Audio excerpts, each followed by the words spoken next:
El penúltimo tema del plan de estudio es la clasificación de la materia. En los temas pasados veíamos que la materia es todo lo que existe a nuestro alrededor,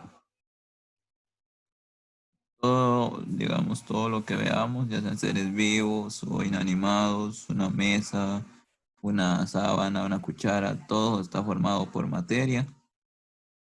Materia es todo lo que este, resulta que la materia, además de tener propiedades físicas, propiedades químicas, la materia se divide en dos tipos de sustancia, por así decirlo, de acuerdo a su composición. Tenemos acá,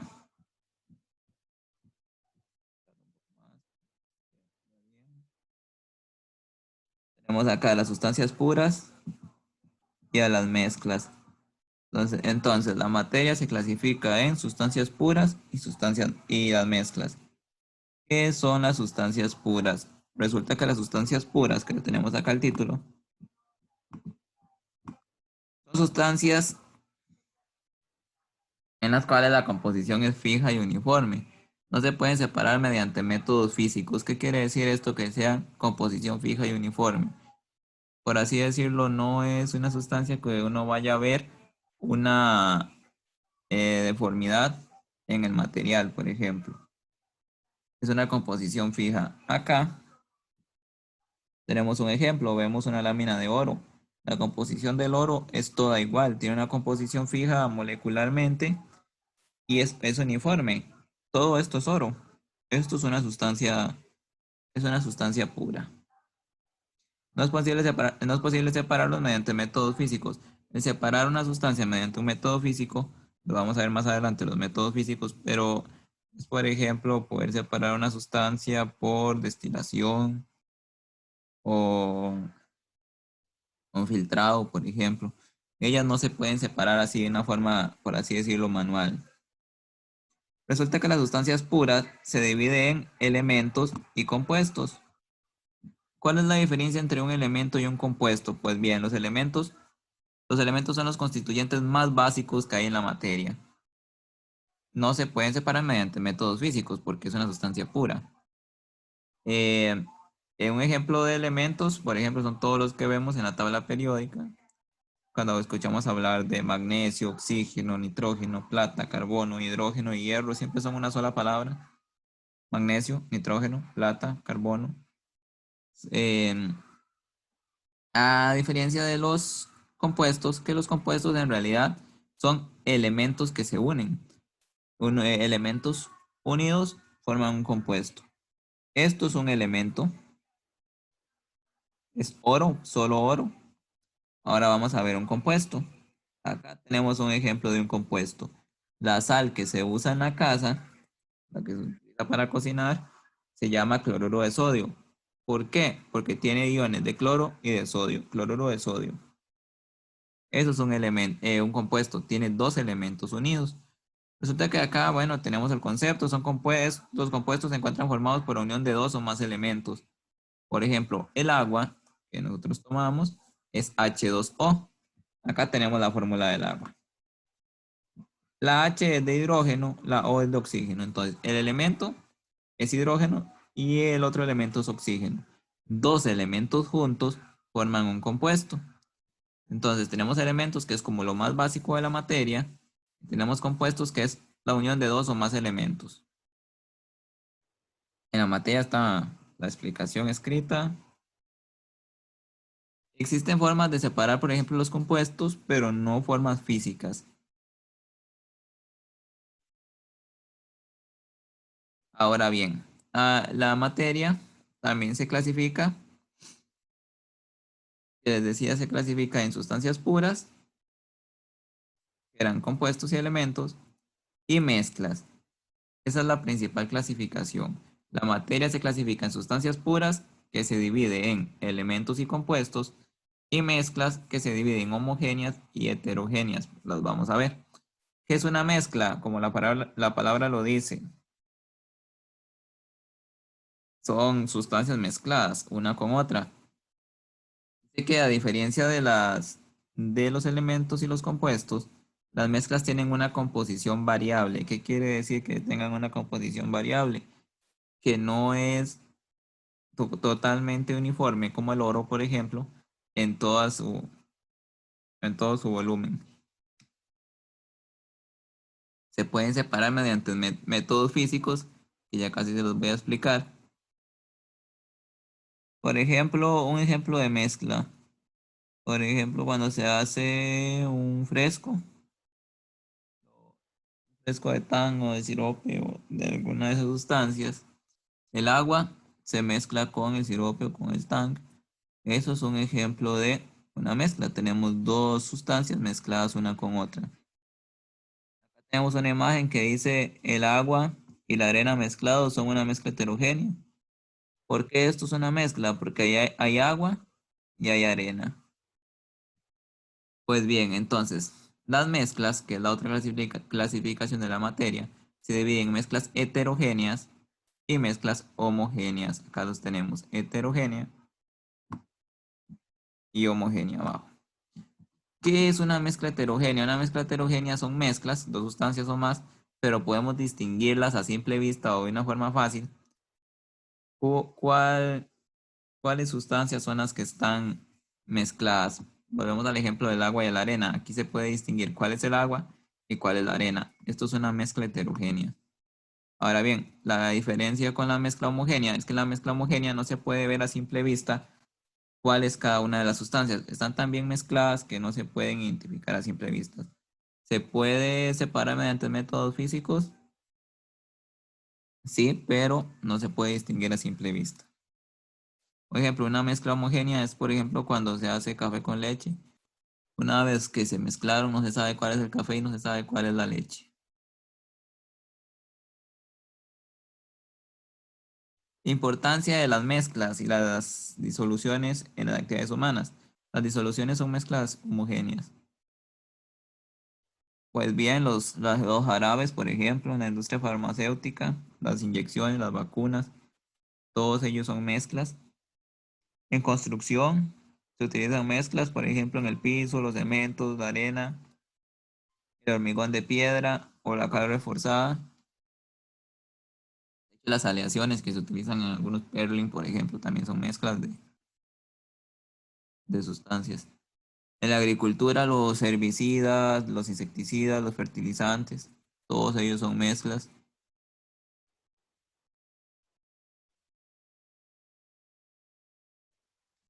Vamos con las disoluciones. Las disoluciones son mezclas homogéneas. ¿Qué quiere decir homogénea? Decía que heterogéneas son las mezclas que se pueden identificar sus componentes, por ejemplo, el agua y la arena.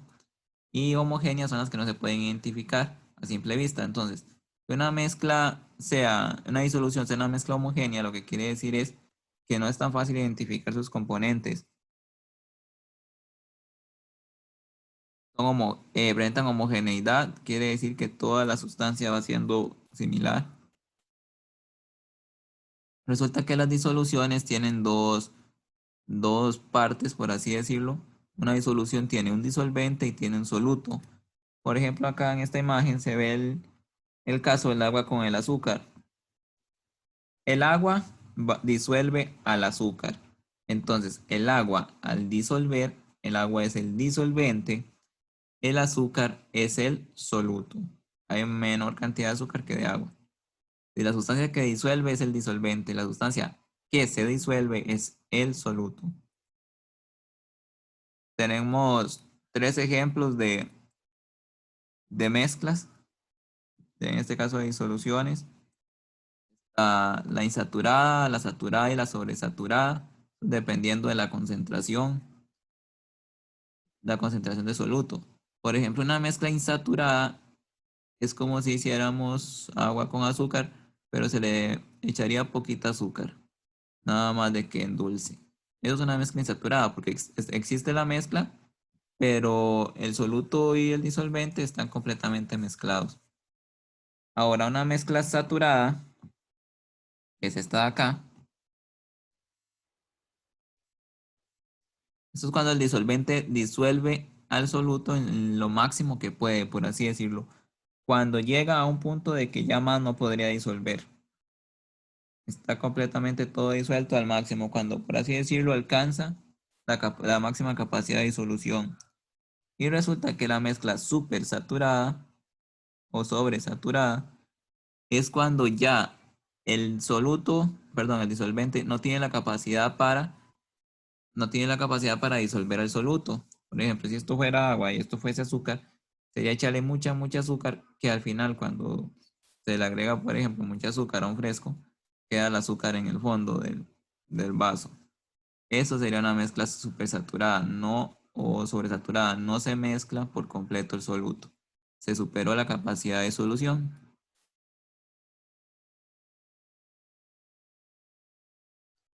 ¿Qué son los coloides? Resulta que los coloides son mezclas heterogéneas, están clasificadas como heterogéneas. ¿Por qué? Porque se distinguen tiene dos fases distintas, una fase dispersa y una fase dispersante. Ejemplos de coloides,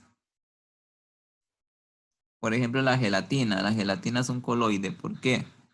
Los coloides acá en este párrafo que voy a subrayar tienen algunas características importantes que hay que reconocer.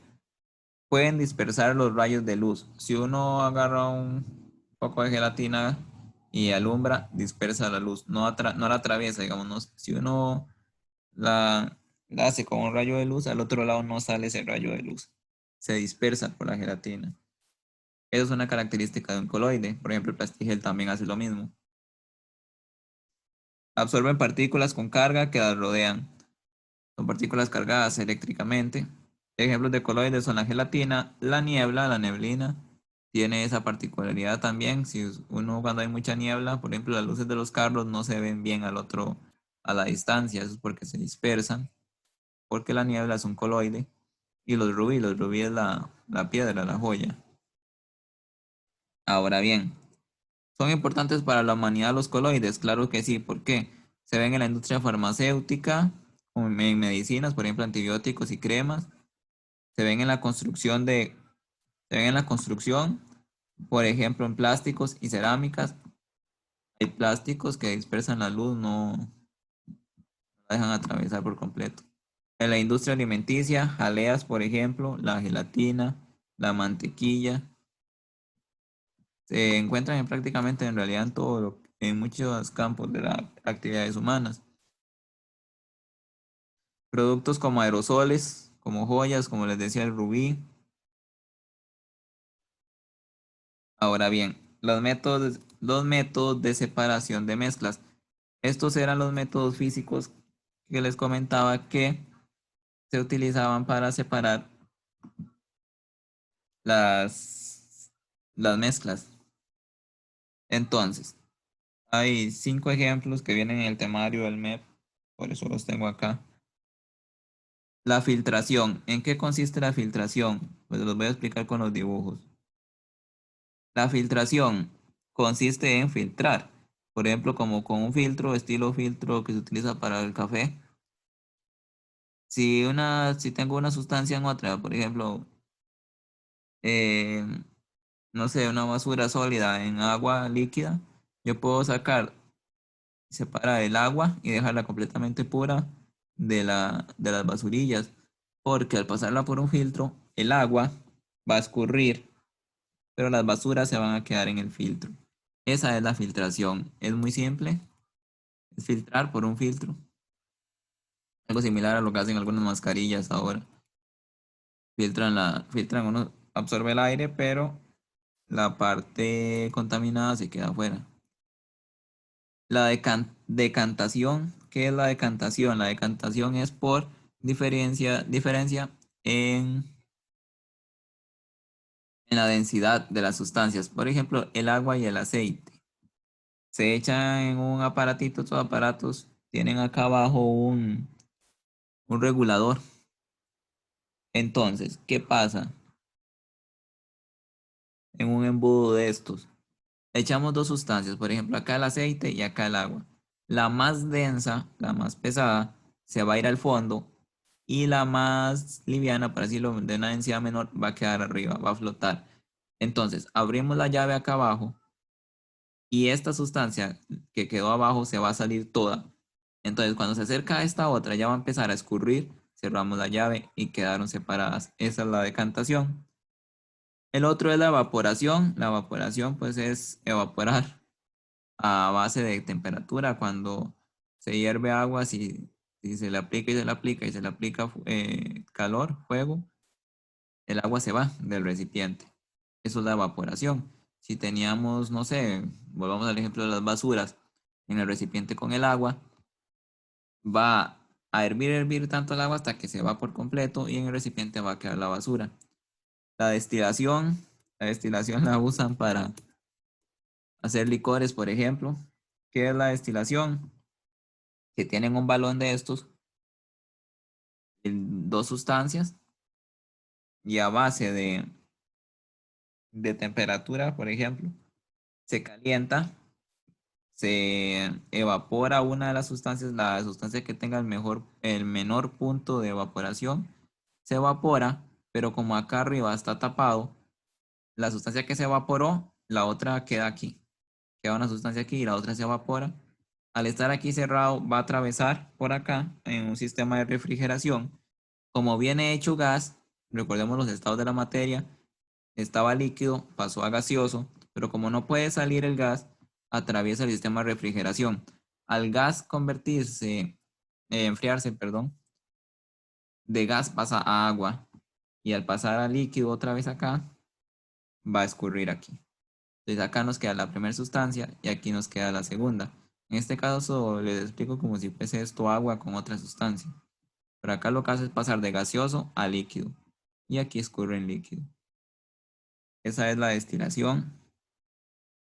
La cromatografía en papel es usar sustancias que puedan separar. Esto es a base de colores. Por ejemplo, uno agarra un vasito, le echa alcohol en el fondo y hace un punto rojo en un pedacito de papel y se moja el pedacito de papel con alcohol y se deja reposar. El alcohol va a subir por el papel, subir y subir y subir, y todo lo que el alcohol suba va a ir separando los colores de ese puntito que hicimos. Es una separación de colores. Este es todo el capítulo. En realidad es un capítulo sumamente pequeño. Esta es la práctica 5, una parte de marca con X. X tenemos la respuesta corta y un desarrollo de explicación.